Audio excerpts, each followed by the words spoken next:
Om Shri Ganeshaya Namaha. Om Shri Saraswatyai Namaha.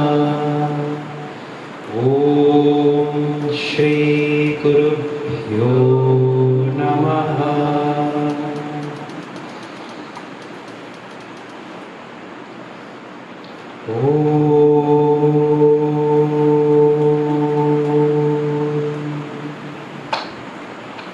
Thank you very much, everyone, for the warm welcome.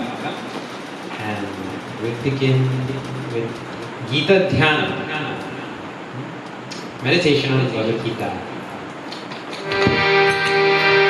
Om Parthaya Pratibodhitam Bhagavata.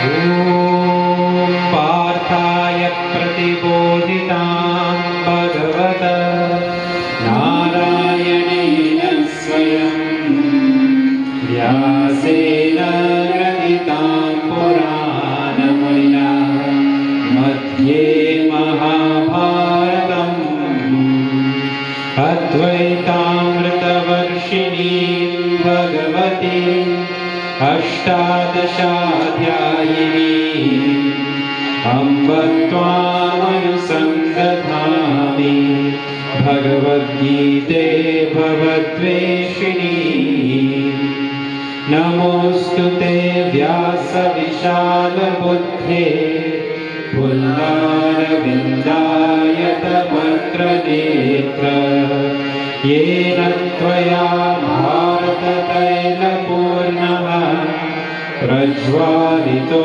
Jnanamaya Pradipaha Prapanna Parijataya Totra Vitraikapanaye Jnanamudraya Krishnaya Gitamritagurve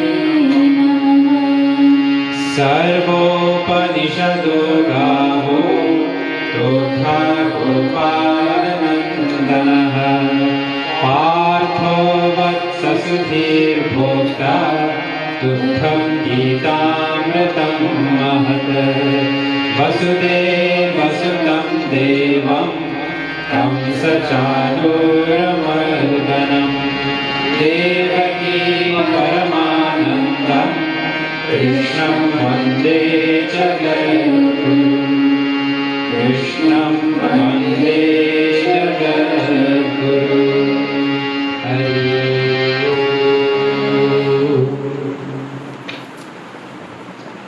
Many of you today were expecting Puja Swami Prakashanandaji tonight, and sorry to disappoint.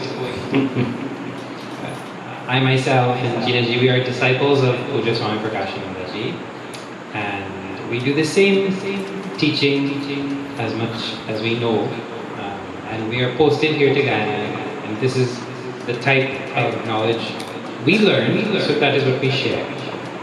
Swamiji, who's conducting this 108 nights Bhagavad Gita pravachan, satsang, all across Guyana, had to go back to Trinidad.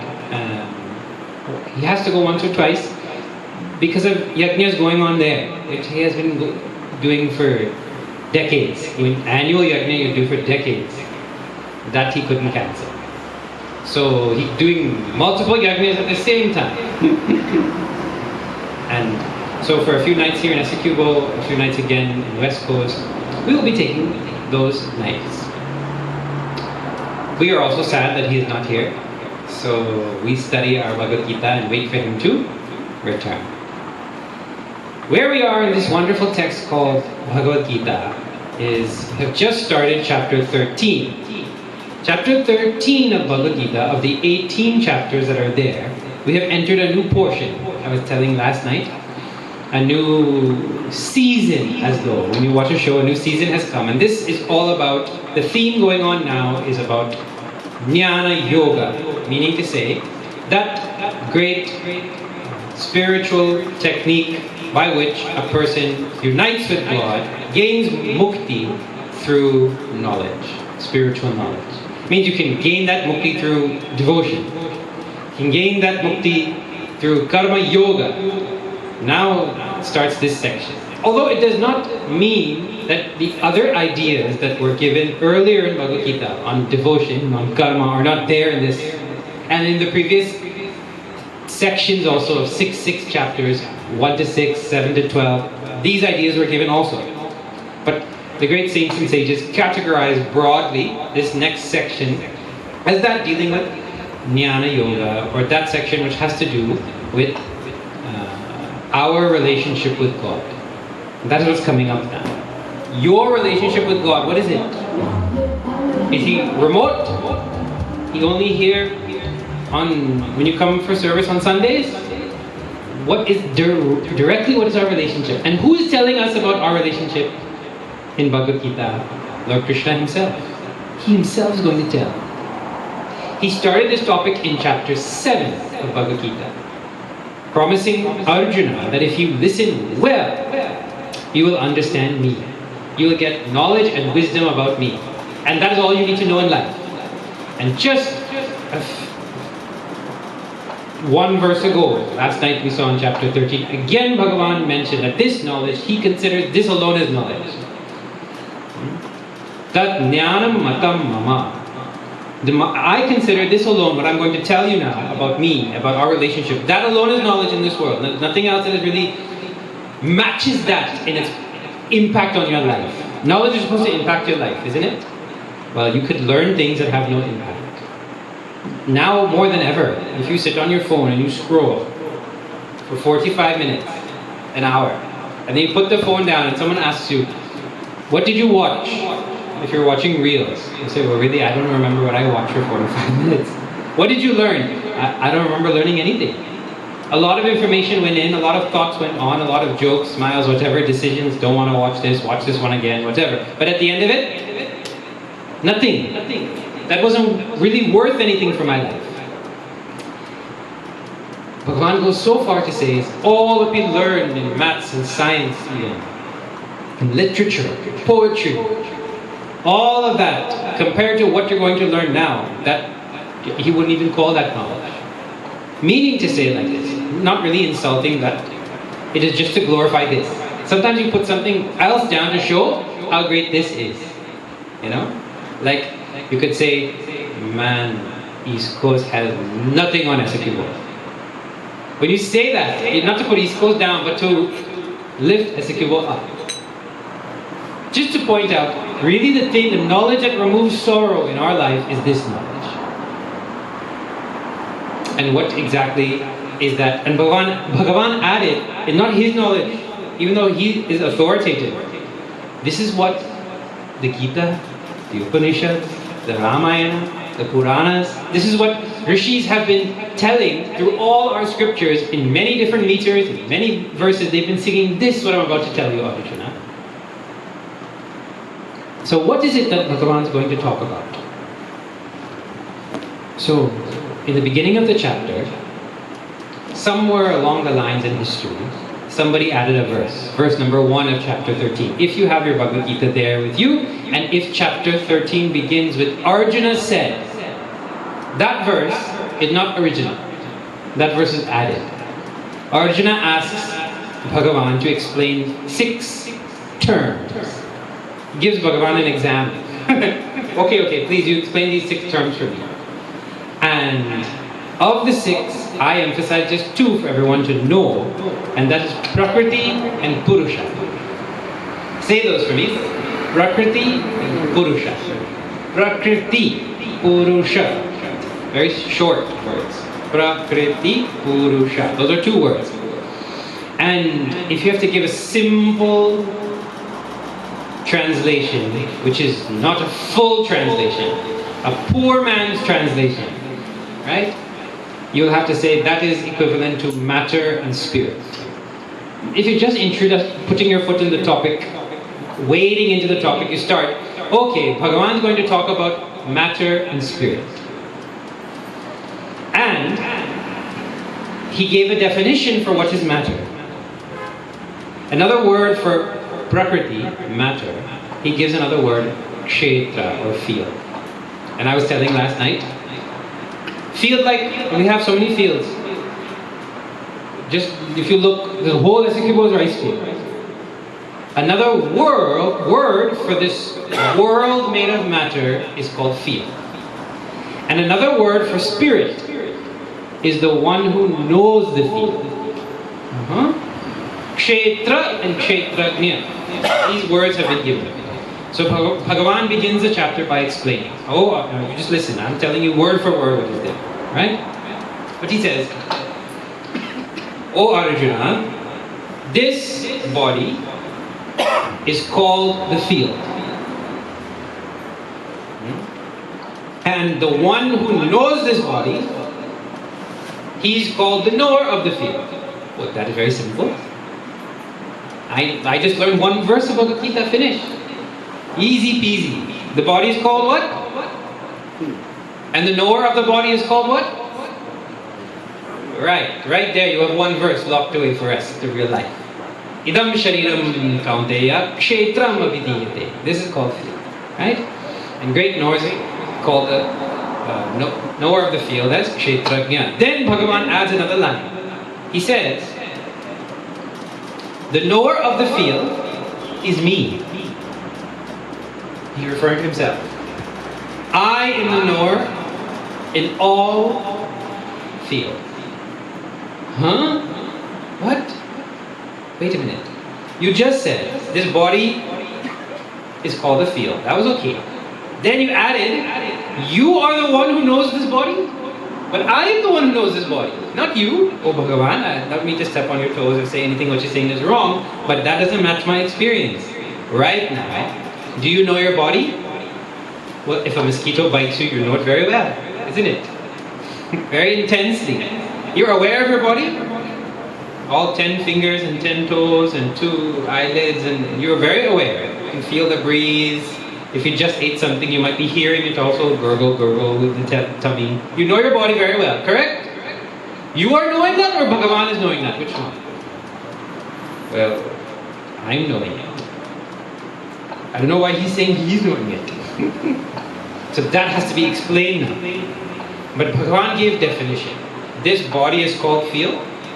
And who is he? When Bhagavan refers to himself as I, Lord Krishna. When he says I, if you want to define him, he is the one who is the knower in every body. Literal meaning. Oh. Now, in the third verse, Bhagavan, so just definition he gave. He did not explain. There's not much explanation, that's definition.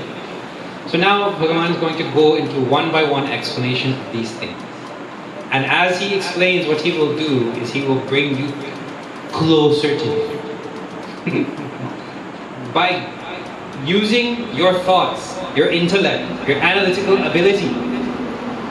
You listen to him properly, and if the mind is fit and you follow him, he will just bring you right into him. There'll be only one being left over. But he'll do that through your intellect. So this is how he starts, right?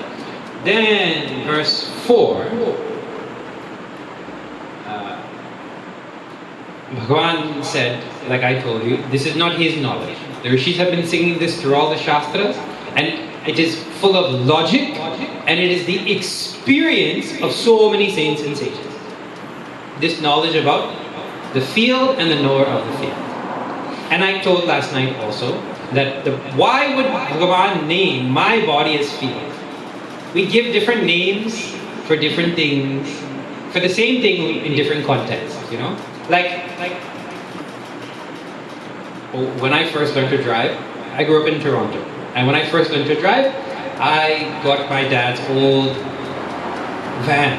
That was my first vehicle, van, right? And so they would refer to it as the van. But I used to refer to it as my steed. And I used to drop my friends on my way to school. I used to pick up friends, and on the way home I used to drop. So I used to say your chariot awaits. So now, is it a van? Is it a steed, or is it a chariot? Which one? Well, no. You can call something by different names depending on how you want people to understand it. I have come here to take you, my friends, home, so you don't have to take the long bus ride. out of love, so I call it a chariot. And when no one's looking, I just go really fast, so I call it my steed. Like that. So in the same way, Bhagavan calls your body as a field, like a rice field. Why? This is a great poetry that is there in Sanskrit. With one word, he communicates so much. With this body, like out in the field, where I sow seeds, give it some time, and then reap the results. Bhagavan is given this body, and with it, all I do all day, every day, is sow seeds of karma. If I didn't have the body, I couldn't sow the seed. And if I didn't have the body also, I couldn't reap the results. In the field, through the field, you get the results. The vegetables, the fruits, the rice. The field gives that. Then you can experience it.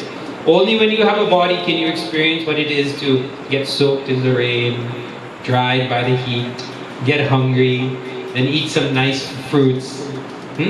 Only with this body. You can't get that experience without the body. So this body is there for that. It's a field. Then all of a sudden now, Bhagavan expands this meaning of field.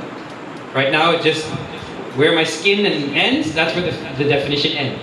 But he's going to expand it. So let us see what happens there. Actually, let me tell you something else. I think the echo is a little, could be reduced a little bit. Just a little bit. Bhagavan, let me tell you what's going to happen. Bhagavan is going to extend the meaning of this word field to include the whole world. To include the whole universe. As far as the James Webb telescope can see and beyond. Stars, galaxies, Milky Ways, different lokas, this world, everybody's body, ants, amoeba, everything. For him, all of that is his body. He started with our body because we know that. But he's going to extend it. Meaning to say, the world of matter, the world of prakriti, the world of kshetra, the field, that matter world includes the whole universe, the body, my body, your body, and the mind. These three. This is knowledge coming your way. Newsflash. What is that? The rishis analyze and they realize that this body of mine is matter. Matter means what? Material. Material means what? Material is dead. Material is inert. It doesn't have any life of its own. Correct or not? If you pick up some gravel from the road and suddenly you see two eyes and a smile coming back and it starts winking at you, what will you do? Take off. Drop that and take off, isn't it? Plain old material is not alive. And the same stuff that makes the stars and the planets makes this body. Gurudev Swami Chinmayananda Ji used to say, carbon, phosphorus and magnesium, I think. If anybody here is studying chemistry, what are the three most prominent chemicals that make up this body? Well, we know 75-80% is water. Right? So the whole thing, I'm a sack of water moving around. I'm a water bottle, a water bed. This body is made of earth and water and fire and air. We know that because when you cremate this body, it goes back to those elements. The mind also is made of matter. Your mind, my mind. You know proof of that? When the body's hormones change, the mind gets affected or not? Who says yeah, it gets affected? Well, the answer is yes. So that shows if there's like that, those two are of the same type.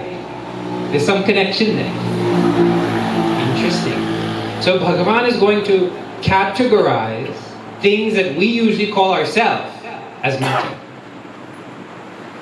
He's taking things that you call you and equating it with earth. Plain, old, changing, not alive, earth. Means matter. That's his first step. And he says, so that's what he's going to do here. He's going to take the whole universe and break it. You know how we like to categorize things? We're very good at categorizing things, you know? We do it in all sciences. Like science is a difficult thing. So we say, no, not so. We break it up. There's something called chemistry, there's something called physics, there's something called biology. We break it up so we can understand what is science. Then in one science, like physics, they break up. There's force, energy. No. To make it easy, there's magnetic force, there's kinetic force, there's light, there's different types of forces. So then we can study one by one, you know? Break it up. Or when it comes to different types of foods, there's food, but then no, there's something called fruit, there's something called vegetable, there's something called grain, right? Dairy products. And those are not so very clear. Is a tomato a fruit or a vegetable? Is a coconut a nut? A fruit or a vegetable? Anybody know? It's not so clear, but we break it up so we can kind of group things and understand. So this whole universe with everything in it, he's going to break it up into 24 parts. So by doing that, Bhagavan is showing. Now let me give you the main message. This whole universe is of the same category, matter, one. And this whole universe has come from him. He's showing how one thing has come from another. Let us chant and then we will see.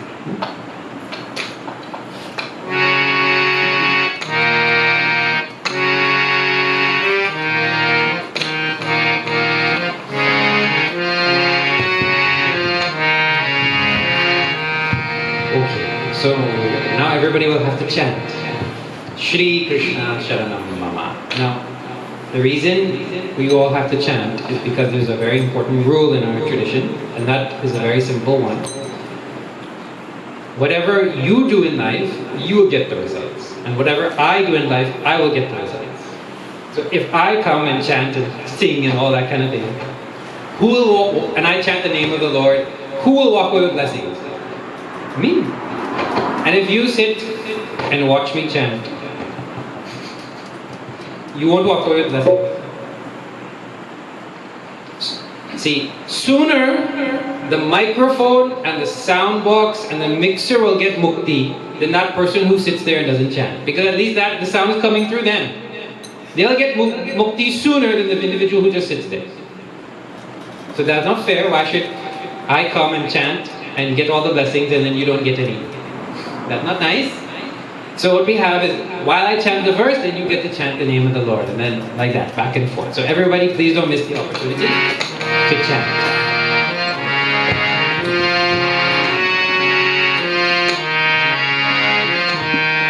Shri Krishna Sharanam Mama, Shri Krishna Sharanam Mama, Shri Krishna Sharanam Mama, Shri Krishna Sharanam Mama, Shri Krishna Sharanam Mama, Shri Krishna Sharanam.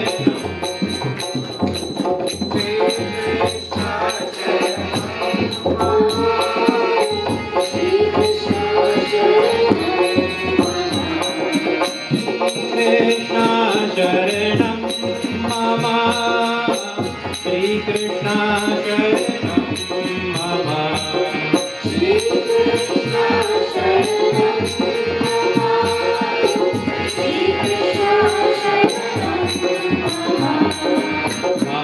Mahapuranya Ankaraha Kunira Vyakta Evacha, Shri Krishna Sharanam Mama, Shri Krishna Sharanam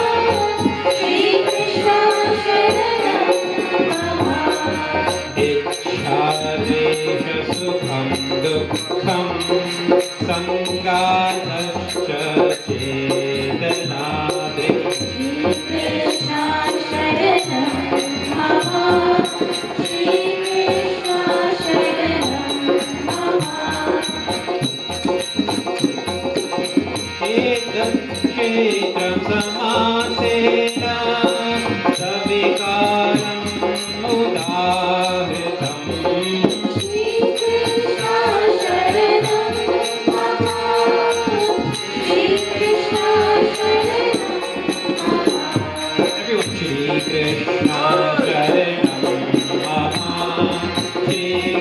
Krishna Sharanam Mama, Shri Krishna Sharanam Mama,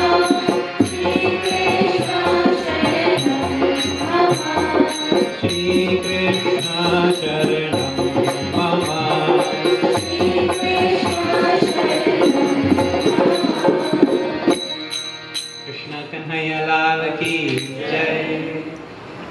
Okay, so Bhagavan lists now 24 factors which make this universe, and I will group them into just, it's already a grouping, but I'll make it even simpler, right? Because well, it's not necessary for our understanding here today. Bhagavan begins this now by saying, in this universe, 3 groupings. There are 3 levels of manifestation. The first is called avyakta, the unmanifest. Now this is something unique to Sanatana Dharma. Nobody else has an inkling even of this concept. And scientists today, many of them, look to this Bhagavad Gita and Vedanta to get hypotheses for them to go test. What is that? And they're all looking to this very same idea, that in this universe, basic matter principle is the unmanifest. All things already exist in this universe in unmanifest form. What does that mean? Like this. Just as a tree exists, a mango tree exists in a mango seed. If I'm holding one, I'm holding a mango seed of a unique variety. Suppose you're bringing one from somewhere else and you want to plant it in Ghana. What? Julie mango. Have you heard? Something called Julie mango. No string. Somebody gets a Julie mango seed and they bring it legally. Then they say, look, this is a Julie mango tree. Suppose you say, what? Is that a tree? No, that is a seed. Does it contain a tree? Does the seed have a tree inside? Well, yeah, because if you put it in the ground, it will transform into a tree. But suppose you say that and you leave it on the table, and when you wake up in the morning, you see it is cut in half. Because the little boy or little girl in the house, when you said there's a tree inside that, they got curious, they took a knife and they started to check. What is that little baby coconut mango tree? But when you look and see, you won't find a tree. Meaning to say, there is the potential, the blueprint for a tree in that seed. Correct or not? It is there in an unseen form. You have to admit it is there. Because there is no tree, no mango tree that has not come from a seed. That is its basic starting point. And its basic starting point is an unseen seed state. Correct or not? Like that, this universe also has a seed state from which all things manifest. That is called avyakta. The implication of that is that how do you say it? There's nothing new in this universe. Nothing has come from scratch.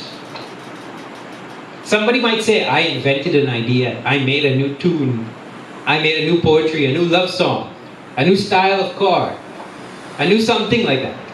But can they make anything new? Whatever has manifested in this universe existed already in some seed state. You only brought it from unseen to seen.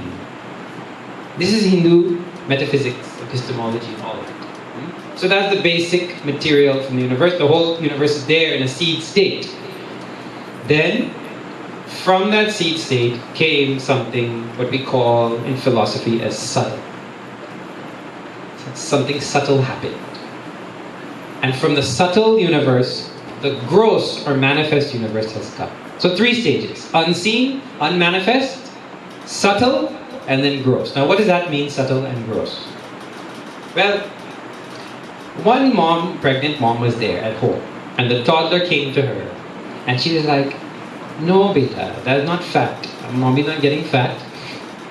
you have a next brother in my belly. You're going to get a little baby brother, and that is what is there in my belly.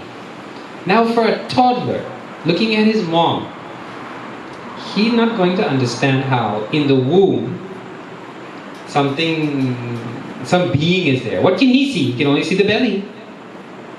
So below the surface, something is happening. That has to happen first before, ta-da, you can get a little baby brother, correct?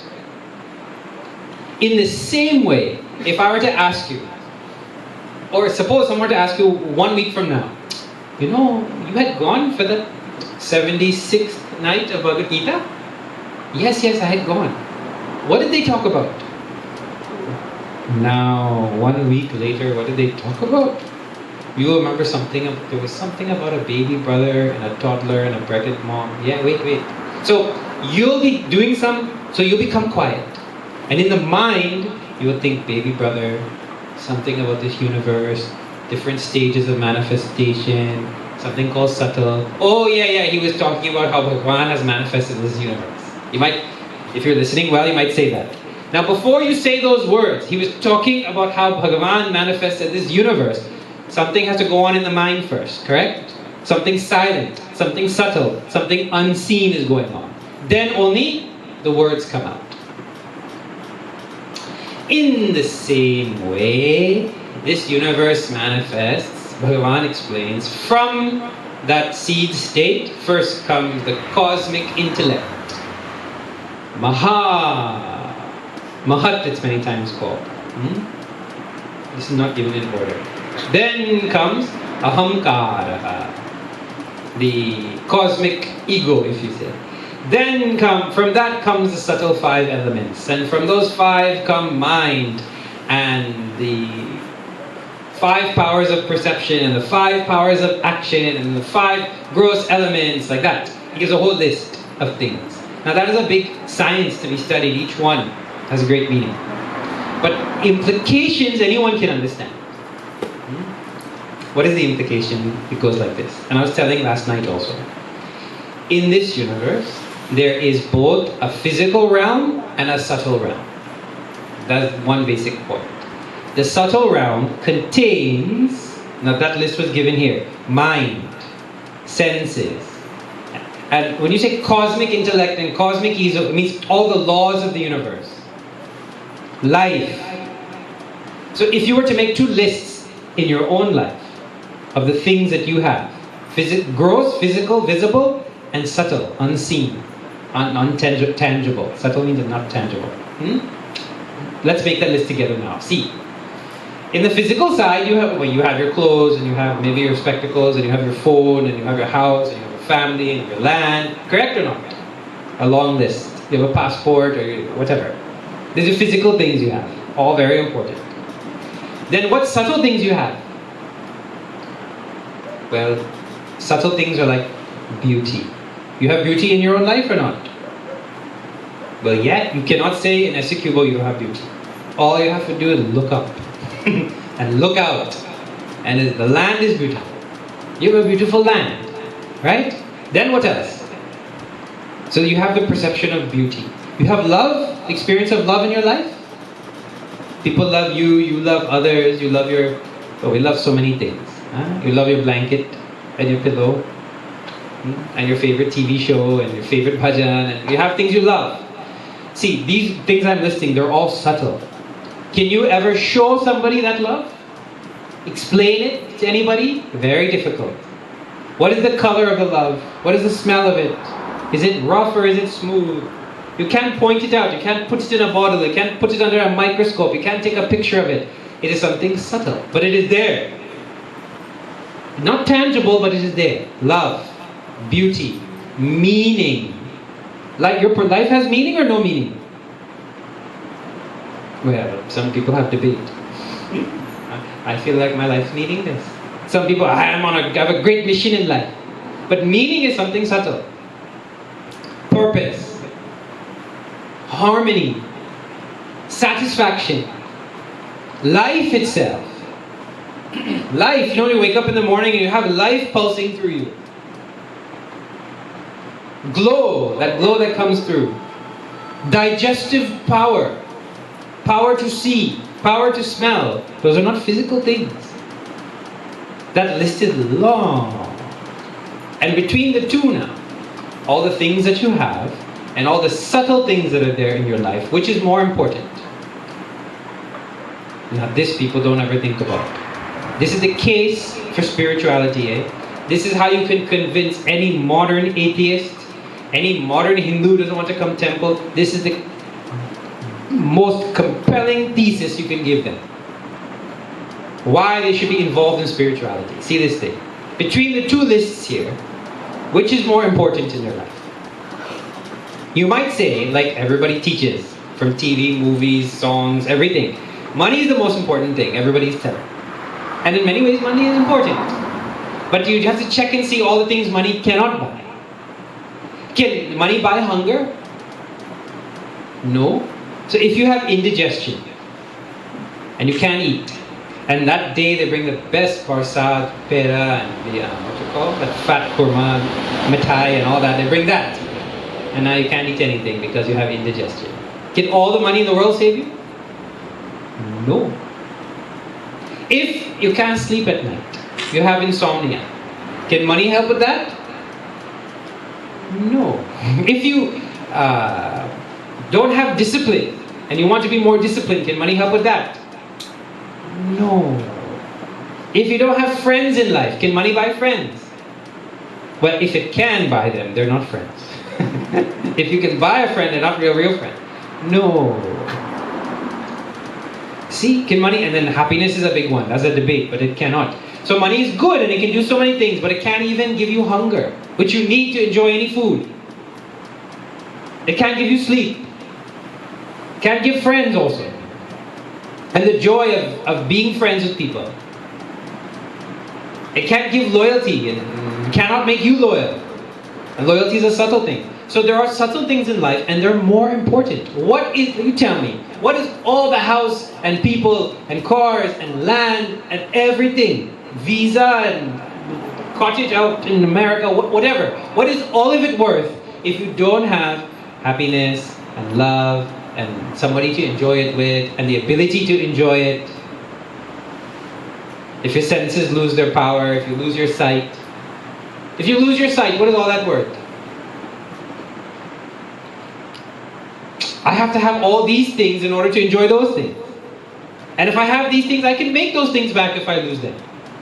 If I have mission and purpose and intelligence and life in me and friends and prosperity inside and all that, well, you can make and remake. But if you lose these things, what is all this worth? This thing becomes a burden. So this is a universal fact, that the subtle in life controls the gross. The subtle is more important. It's the boss. It determines what happens in the world outside. And when the universe manifests also, first Bhagavan manifests all the laws of the universe.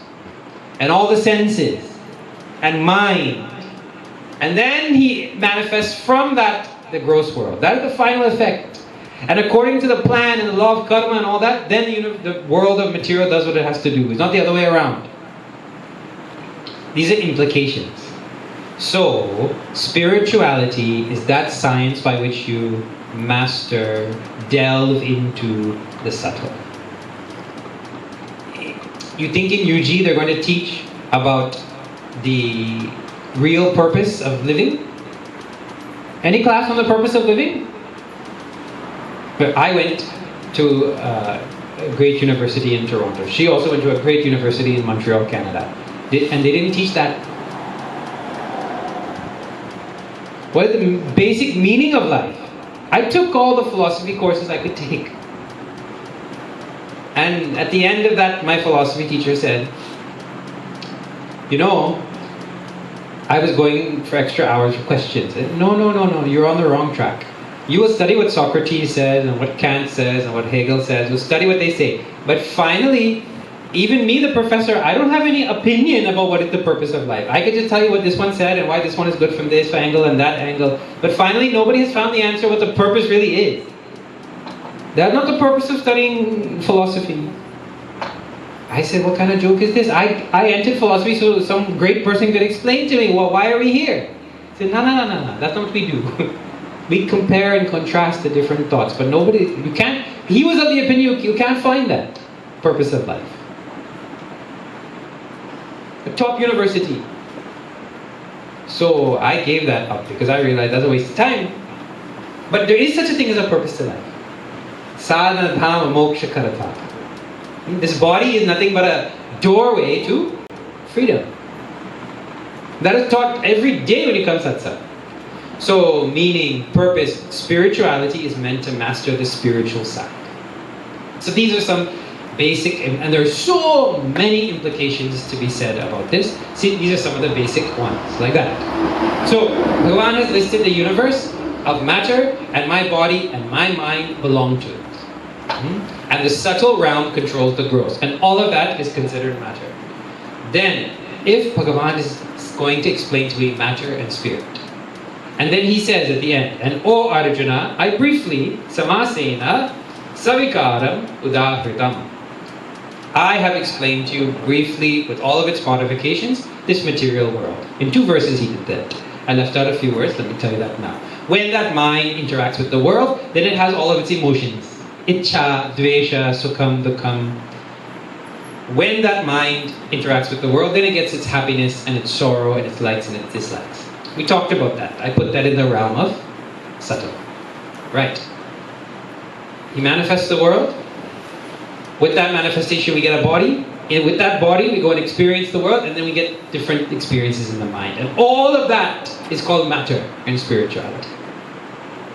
Let me tell this now. For those who are scientific-minded, if you have to put this in the language of modern science, it would go like this.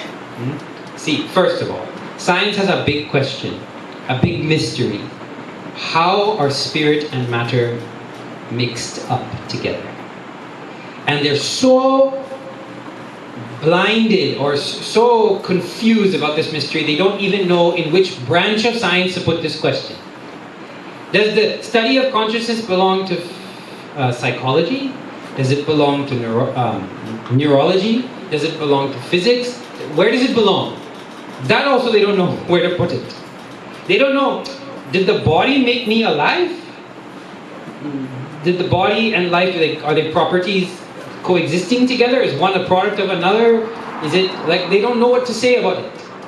And if they just get a Bhagavad Gita for a few $100 dollars, they'll get all the answers. But they're spending billions to find the answer to this question. So Bhagavan is explaining, no, I'll tell you how matter and spirit have mixed together to make you. And the first step is to study all what is matter and its various parts. And for our purposes, there's the unseen seed state, the world of my thoughts, and laws of the universe, and love and emotions and hate and all that. And then finally there's this gross body. And from Bhagavan's point of view, when he says body, he includes the whole universe.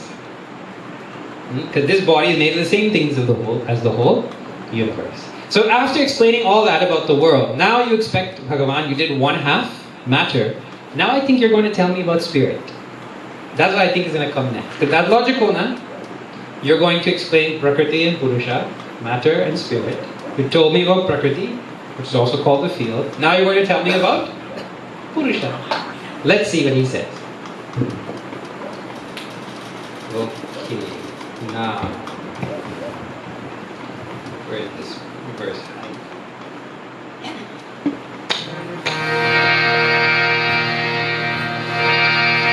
Shri Krishna Sharanam Mama, Shri Krishna Sharanam Mama.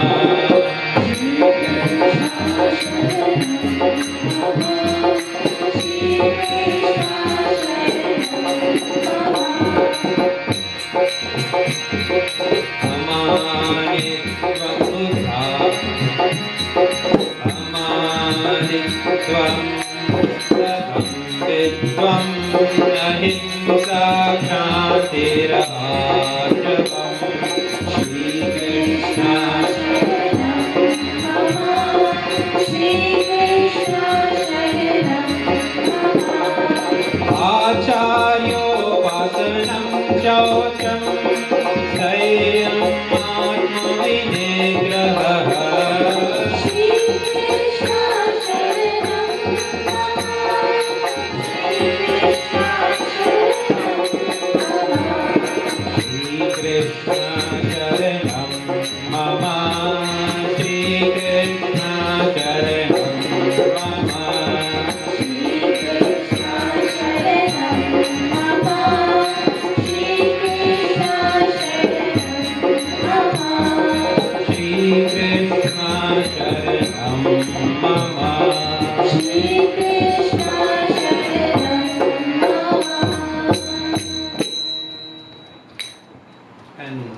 Bhagavan even said, before this verse, he even said that I'm going to tell you all about Kshetra. Verse 3. Tat Kshetram Yad Drikcha Yad Vikari Yadashchaya. I'm going to tell you all about it. That is what he did. He explained to us where it has come from, what are its changes, what is it, like that. So you can learn a lot from Bhagavan just the way he teaches. You know, they have a wonderful way of speaking. I'm going to tell you what I'm going to tell you. Then I tell it. Then at the end I tell you what I told you. This is the basic rubric that a presenter should follow. So Bhagavan is following that also. So now you're expecting to tell about spirit. And what does he say? Amanitvam, humility. Adambitvam, no hypocrisy. Ahimsa, non-violence. Kshanti, forgiveness. Arjavam, straightforwardness. Acharyopasanam, service to the teacher. Shaucham, purity. Stairyam, firmness. Atma vinigraha, self-control. And he goes on like this for 5 verses, listing virtues. Finally he says, Etat jnanam iti proktam ajnanam yada donyatha. This is called knowledge. And the opposite is called ignorance. What? Where did this come from? Straight after telling me about how you manifested the universe, did you start listing virtues? Humility, non-violence. This is called knowledge. Well, how to understand this? It is exactly like this.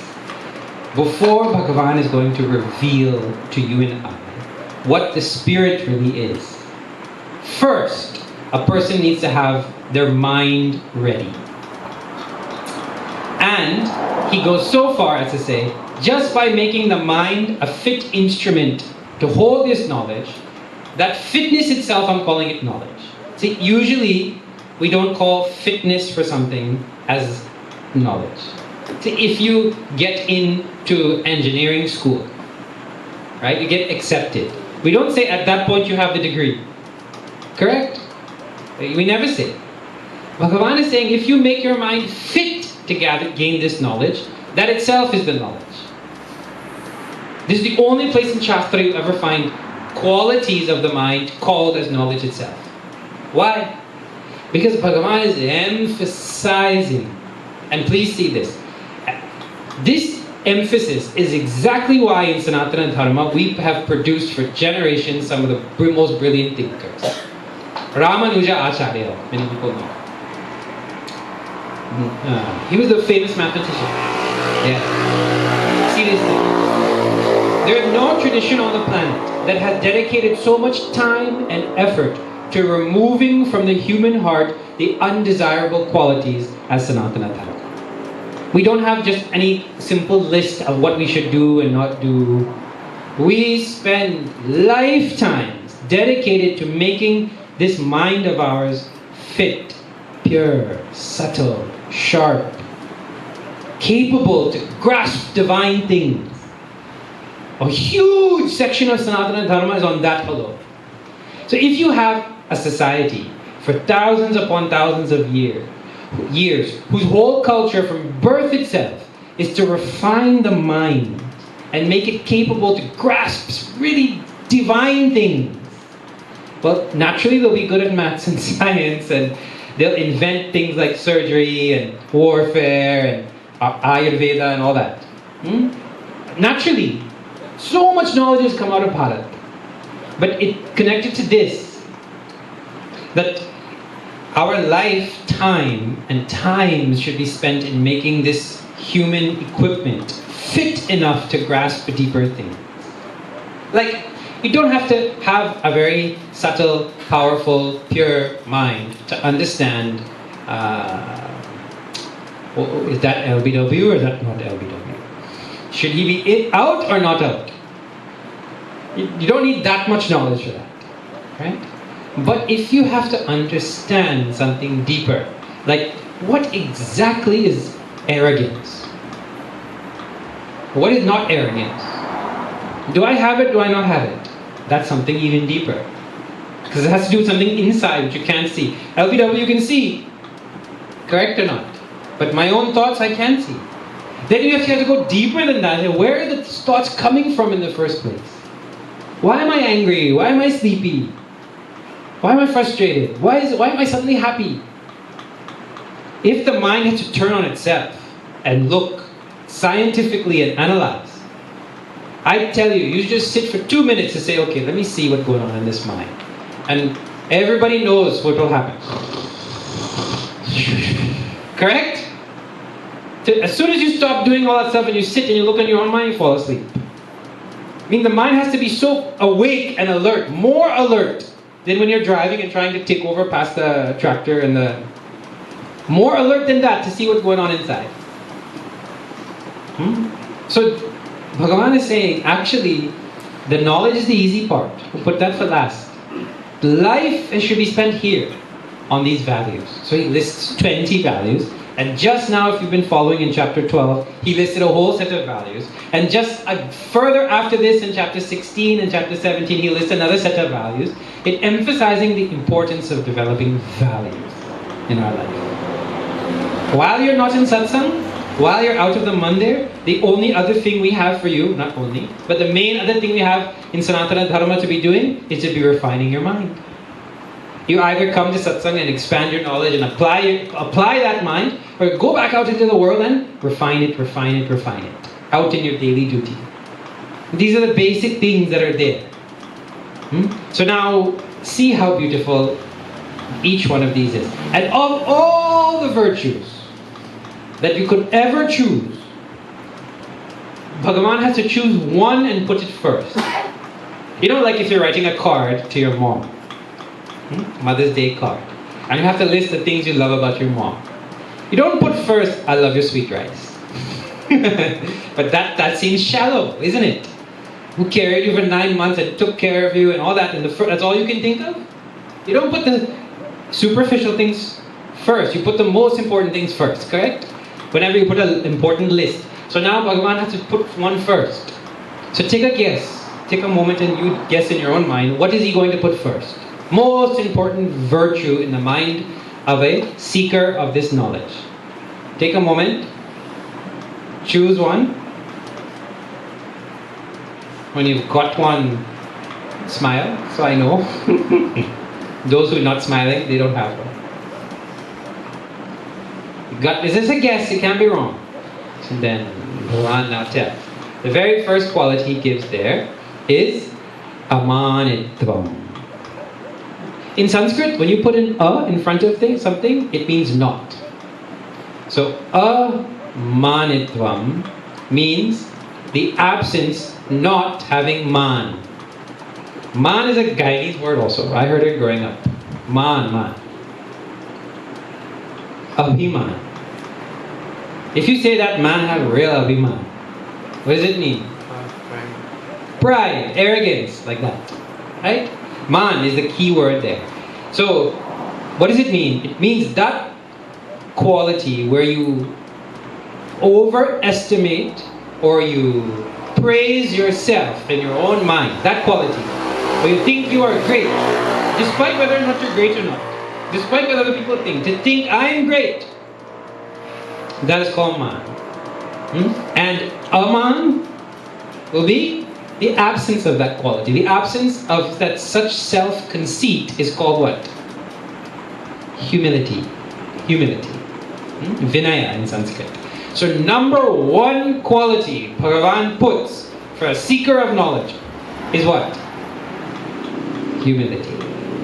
Now, did anybody guess humility? What is this quality? And do we have it in us? And how can we remove it? Because we will all have it. Let me give you it. No, nobody should say I should. If anybody raises their hands, I don't have it. Right here, this guy. That's the very definition to think you are great and all. That means you have it. Humility is such a thing. The moment you say I have it, you don't have it. Interesting. Okay, so what is it?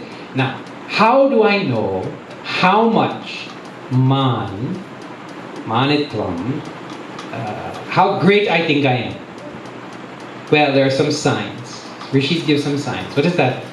Sign number 1. The more and more a person thinks they are great, the more and more they become demanding. A very humble person doesn't feel like they deserve anything. Anybody owes them anything. Like that. But if you come home and why are these people not here to make my tea and fix my food, and I work so hard, and any kind of demandingness in the personality. You didn't even say hello this morning. Any demand. That is a sign that I think I deserve something great. Now we all have that, correct or not? We have. So that is a sign of that. Very interesting thing. There are many other ways to look at it, right? If you ever feel in your heart that you're not ready to glorify somebody else, you're not ready to tell somebody else is great, you feel uncomfortable to recognize some other person's greatness, that is also a sign of mine. Interesting, isn't it? Means to say that if I recognize your greatness, then that somehow puts me down, makes me uncomfortable. So such people, it's so funny to watch also, they try and avoid. If there's a beautiful lady and a more beautiful lady comes in the room, then they try and avoid. No one wants to stand up beside that person, don't want to pretend they're in the room, they don't want anybody to mention her name because it outshines me. And if that thing becomes extreme arrogance, then I want to pull that person down also. I put something so they can trip and fall or whatever. I want to remove them from the field. And when it comes to scholarly things and intellectual things and giving pravachan and all that, oh man, that thing is even more. You guys will know story upon story of things that have happened in the past, right? Man, that is what it is. Now, how does it come? How did it? I was not born an arrogant person. When I was a little boy, little girl, my mother was holding me and my Pua was holding me. I was not an arrogant little boy. How I grew up into this arrogant human being? How did it come? Rishis also analyzed that. See, it is the job of the world to praise accomplishment. Correct or not? Anytime anything good happens in the world, society's duty is to say, hey, that was great. That is why we have, at every level, some award and recognition. The mother will tell the little beta, oh, it's such a good job. You brought your plate to the sink. Good job. Now next time you do it, you soak it. The mother's job is to instruct and encourage. And then all the way up the government level, when you serve the nation for a long time, they have some award. Civil service award. They recognize. But just because other people are recognizing doesn't mean I should get mine. That's their job. Their job is to recognize. But what happens is, slowly, when you get a lot of recognition, or even a little bit, we join that in our mind. So mom says, ha, beta, you're very good. And then we repeat that. Yeah, I am good, Mom got it right. And when people, oh, wonderful job. Yeah. So what happens is I start enjoying praising myself. And slowly, I develop an idea about myself. Then I become demanding. That is exactly how it gets developed. So that tells you also how to avoid it. You must know, okay, it is their job to praise. But that doesn't say anything about me. And the reason why this is called as jnana is because a person who has humility, that mind can take on, let me put it this way. There are 3 things in the world that flow down. Water flows down, grace flows down, and knowledge flows down. Water doesn't flow up. If you build your house way up, water is not going to reach. If you think you sit above Bhagavan, you're not going to feel His grace. Grace flows down. Knowledge also flows from those who know to those who don't know. But if you already feel, I know, you're not going to get knowledge. Humility is essential. The capacity to admit, well, I don't know. I really don't know. Like, see, how far, what is the distance between this wall and that wall? Please tell. Those who've been coming all the time to the mandir, you could tell. What's the distance? Who said 20 feet? More than 20 feet. Less than 20 feet. Who says I don't want to answer anything you have to say? I don't want to raise my hand for any question. That also? Okay, children. Children, you are less shy.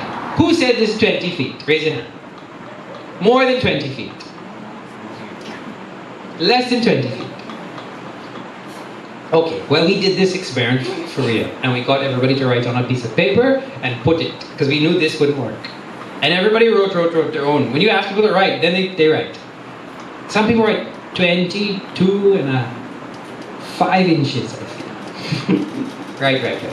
And you know, nobody will write, I don't know. Everybody will give some answer. But the correct answer is, Mina no. That is the correct answer. But for us to admit to even ourselves, well, I don't know. That's very, very difficult. Very difficult. That is essential for us to open our mind and admit, I do not know, Bhagavan.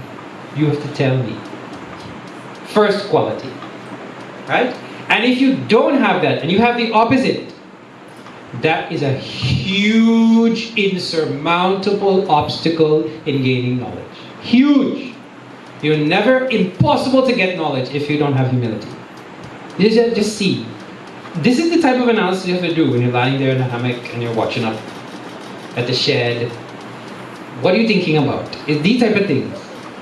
Why is conceit so bad an obstacle? Have you seen people, first of all, you get addicted to praise. Have you seen people addicted to praise? Must be the center of attention.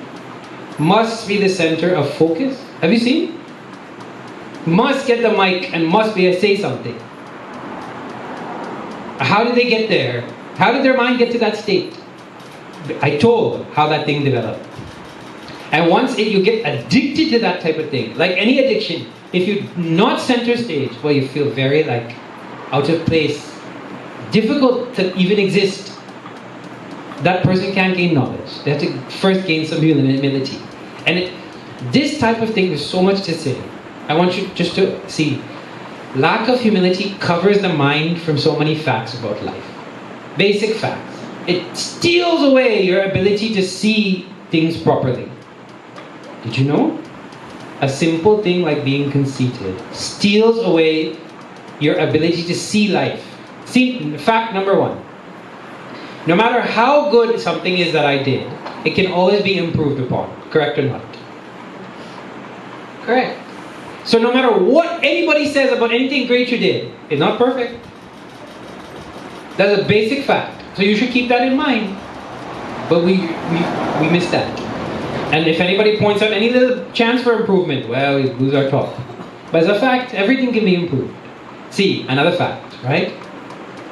Whatever it is you do in life, you tell me, what percentage credit do you deserve? If you do some accounting, take some stock of how much you contributed and how much others contributed, I tell you, if you do proper accounting, at least 99% always will come from others. Suppose you study and you take the ferry and then you hop on the bus and you go to UG and you get an electrical engineering degree. And you work overtime and pay and this and that. And I got the degree, suppose somebody says, and they get like that. If they also study, they will see 99% of that belongs to others. You want to do some accounting with me and show? First of all, basic thing. If it were not for the parents who brought you up, and the teacher who taught you A, B, C, D, and the math teacher who taught you 1, 2, 3, 4, right? And all the people in the village who put you back on the right track when you went off on the wrong track. And everybody who fed you and took care of you when you got disease, and that doctor who came and gave you the shot. If it wasn't for all of that, would you have been able to go? No. So somebody had to carry you, feed you, educate you, put you on the right track, give you clothes, and do that for like 18 years before you could spend one day at that university, correct? Non-stop taking care for you just to get to the door. Then, when you get to the door, somebody else had to build the door and design the engineering and put a curriculum and teach it to you and walk your hand across the whole way. And if that man didn't drive the bus, well, no matter how much you're going to get up early and go, you're not going. If you add like that, your contribution is 1%. And this is true of every single accomplishment. Even inherent ones, like that you work for. Somebody born with beauty. Some people born like Miss Universe or Mr. Universe, correct? So those people are really unfortunate unless they come and at young age they learn. Because from childhood they'll be hearing, "Whoa, you're so beautiful, man, you could be Miss Guyana or Mr. Guyana." And then they start praising themselves. Then they have to be center of attention. And then they don't get to see that this beauty doesn't belong to me. And a conceited person, they can't burn it. I already told. Very soon you have to teach them. Look, see, you put on your makeup and you saw on YouTube how to make nice eyebrows and what you call eyelashes, and you make yourself really nice. And when you go out on the road, everybody's like, wow, wow, wow, you're so beautiful, right? But see a few facts that you miss. Fact number 1, if you did that exact same design and all that, and you think you're so good at making your face, this applies to men and women, I'm just taking women as an example, right? If you put that on a balloon, exact same thing, all design, you put it on a balloon. Will anybody say that thing look beautiful? No. So it's not you and how well your design is. The fact that you have a face. The face is the canvas, and if that wasn't there, all this beauty wouldn't matter. Correct or not? And who gave you the face? You didn't give the face. Point number 1. Point number 2. If beauty is really yours, you should be able to keep it your whole life. But very soon, all of us who start off beautiful, we end up looking like monkeys or not. Yeah. Beauty comes and goes. Beauty is there with youth. You don't own beauty. It's not yours. It's given to you. If it was yours, you should keep it. But you can't. So first of all, you have your parents and genes and all those other things given to you. So you're just keeping it for a little time. You have it with you. And you really didn't do much to get it. Like that. Humility requires thinking. And now look how much time has gone on just one quality. And this quality is not finished also. See one other thing about humility. Anything you do, any level you have, any stages you have, there have been people who have been greater, yes or no? There are currently people who are greater, yes or no? And there will be people who are greater, yes or no? So where do you fit in that? No, I don't like to think about those things, So I cover my mind from all that, and somehow I can feel I'm great. You see, basic facts of life, we forget. Where it came from, where I fit, all that. First quality, humility. Then adambitvam. Adambitvam means no hypocrisy. Hypocrisy means, in scriptures, who's the hypocrite? Then sometimes they assign an animal to each quality. The crane who stands in the trench. The crane stands on one foot. The white crane. You know what I'm talking about? Like a statue stands there. As though he's meditating, still, calm, serene. And people who come from other countries, they, wow, look how beautiful birds you have. Meanwhile, he's standing still so he can get the little fishes to come close to him so he can. So he's not calm and serene and sadhu-like. He's sadhu-like, but he's really a predator in a sadhu vesh. In sadhu clothes, correct? Correct or not? He let a leak in. He's standing still. Waiting. So he is the example of hypocrisy. Hypocrisy takes many different forms. Sometimes you do something good, right? One man, he came to make an announcement in the community hall. And he said, well, let me tell everybody here, you all know, right? My great-great-grandfather came here with nothing. He worked hard and he built from nothing, he built this huge factory. And this is huge business. You know that. And then my grandfather, he expanded that like anything and he gave the whole village name. Then you all know my father, the village is named after him, so great he is. Then me, now I have come here today to give this $50,000 donation to build this community center. And I am doing it anonymously also. Anonymous? You just name your whole generations and generations. It is good to give a donation, but not like that. That's hypocritical or not? Hypocrisy just means I'm doing something good. Usually good means you do it for somebody else, not for yourself. But when you do something good and you publicize it, that's hypocritical. It's no longer for someone else. It looks like it's for someone else. Really, it's for... This happened to one great king. He did so much punya, an incalculable amount of punya, such that right after that he got Indra's throne. Indra's throne is a one-man seat, you know, but that thing had to adjust to like a love seat, because now two of them sitting on the throne, he and this great king. Now, the Devatas, especially Indra, they don't like to share their power with anybody, and they're not very selfless beings and all that. So Indra was smart.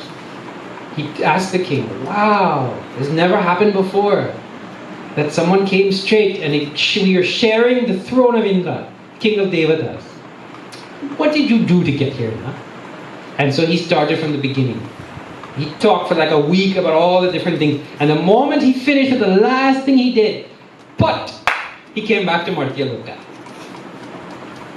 Meaning to say, is a famous story, and it's true. The moment you utter a word, a syllable, and about what good thing you have done, that punya is gone. He talked all the great things he did, he lost all the punya, and he straight came down from Swarga. Please know this. It is as though you didn't even do it if you open your mouth and you tell, I did such and such thing. You see how I sweep the whole house today? Well, the punya gone from that time. Aren't you happy with the food that I made? Oh, as though you didn't make it with love. Gone. Didn't you see how much I gave? Why did you give? It gone. Punya gone. And so to do, you must do and be as though you never did. Then you keep that with you. Yeah. Some people just don't do anything good also, but they just want to show. Another time, suppose you do this whole setup like this.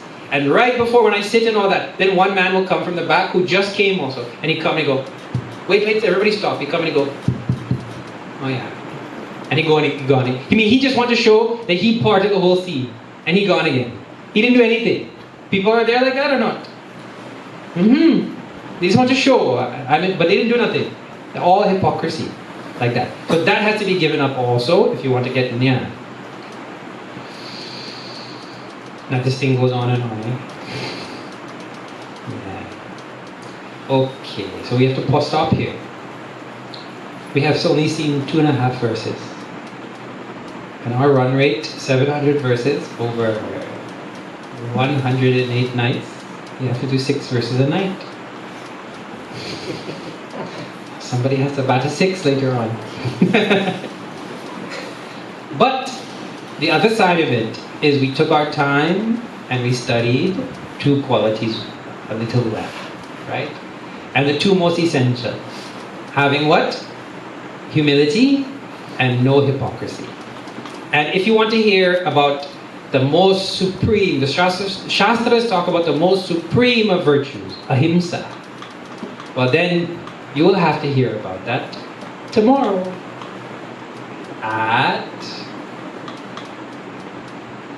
in paradise. Come to paradise and learn about Ahimsa at Sri Krishna Mandir at 6 p.m. tomorrow. Okay. So again, thank you everyone for welcoming us, for letting us continue this great Sankalpa of teaching all of Bhagavad Gita all across Guyana over 108 nights. And you can find the schedule there on Facebook. You can see all the places. We are here in Essequibo for almost a month, every night a different mandir. And from Thursday or Wednesday, Swamiji will be back. So you can check the schedule and see where we are there. And come and hear from... If you liked anything I said today, well, I learned everything from Puja Swami Prakashanandaji, who learned everything from Swami Chinmayanandaji. So if you liked anything, you should listen to the source. Right. Then, Happy Navratris, everyone. And I'm very, very delighted to be here at a Sai Center in Trinidad. Chinmaya Mission and the Sai Center have worked closely together for decades. And so that continues here now. A beautiful thing to see. Gita Ji herself in Ghana, one of her chachas running the Sai Center there. Because the organizations are so aligned. Few announcements. We have made a bookmark for everyone. It is, you'll get it afterwards. To commemorate the fact that you were here. You put it in a book and one day you'll see it later on. And remember, I was part of that 108 nights. It has some very famous verses on it and ideas. Also, in Chinmaya Mission, we have something called a Vedanta course. In order to teach in Chinmaya Mission, or if you want to study the scriptures properly, thoroughly, in the Sanskrit medium, then Chinmaya Mission offers this type of course. It is a 2-year intensive study of the scriptures in a Gurukul style. With no breaks, classes start at 5:30 in the morning and end at 8 p.m. at night. No weekends, no holidays, no going home, no internet, no news, nothing like that. Just total absorption and investment in studying. All kinds of rules and all of that. So this is the type of program that pracharaks like ourselves and brahmacharis and swamijis in the mission have to take. And if you're interested in studying the scriptures like this, or taking to the life of sannyas, or just delving deeply into the scriptures, this is a course you might want to avail yourself of. The requirements are to be 30 years and under, unmarried, and have a university degree or a degree of some kind. These are the requirements. If you meet those requirements and you are truly interested in studying, then it has a scholarship course. The community in Trinidad funds everyone who wants to go to study for 2 years. That course starts on October 2nd. So please do spread the word. You don't know where that individual will be in Guyana. Let them know that such a course is available, and it is a tremendous life-changing opportunity for those who are interested. And Puja Swami Prakashananda Ji will be teaching. There's no better teacher you can get than that. May 3rd is the last of this 108 nights. The last night is the first Saturday of May, and in town at the Gandhi Youth Cricket Ground, we will have a big, huge gala finale event. And so please, if you can make a group from the Mandir to come out, that will be wonderful. It starts at 5 p.m. and finishes 6:30 sharp, because tonight we're going to finish right on time also. Right? Chinmaya Mission follows time. So it'll be wonderful to see you there, and you can let us know how many people are coming. You can stay at the ashram if you want to, if you don't want to come back at night time, or stay over by any family and friends. It'll be wonderful to have everybody. Okay. So with that, we'll pass it back to Devanand, I think. I should thank also for organizing, and Ramesh Ji also.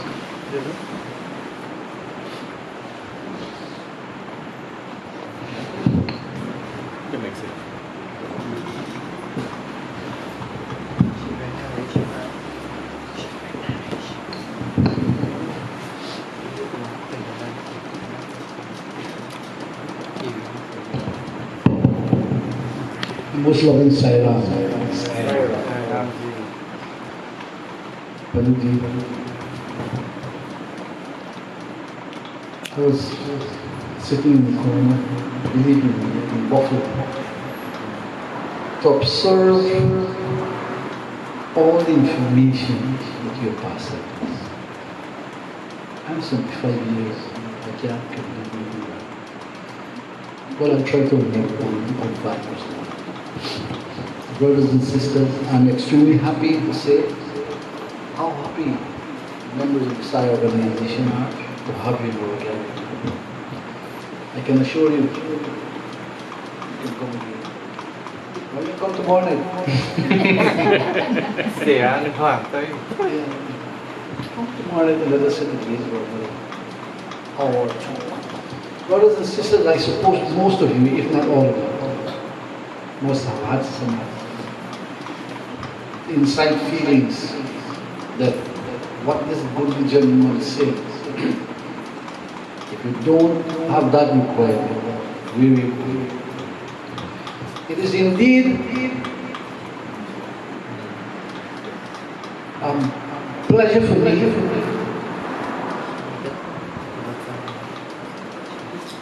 to ask one little favor. One. I was reliably informed that you're a very good singer. There's a blessing keeper of the show. I want to ask you to sing a bhajan. Okay? But I'm not a good singer, so Ramesh just talk big about that. Okay. Yeah, so on behalf of the members of the Sai organization and one or two of our guests, we have the greatest pleasure in having you. And as I said before, the knowledge of yours that you shared, naive or maybe if I was a young man, I would take that nothing to do. But I'm much too. So thanks to all you visitors. Thanks to my brother, to you, my dear. What's your name again? Gina. All right, thanks to Gina, who is the coordinator of this program. Yes. When I was asked by the Sunnis to see how best we can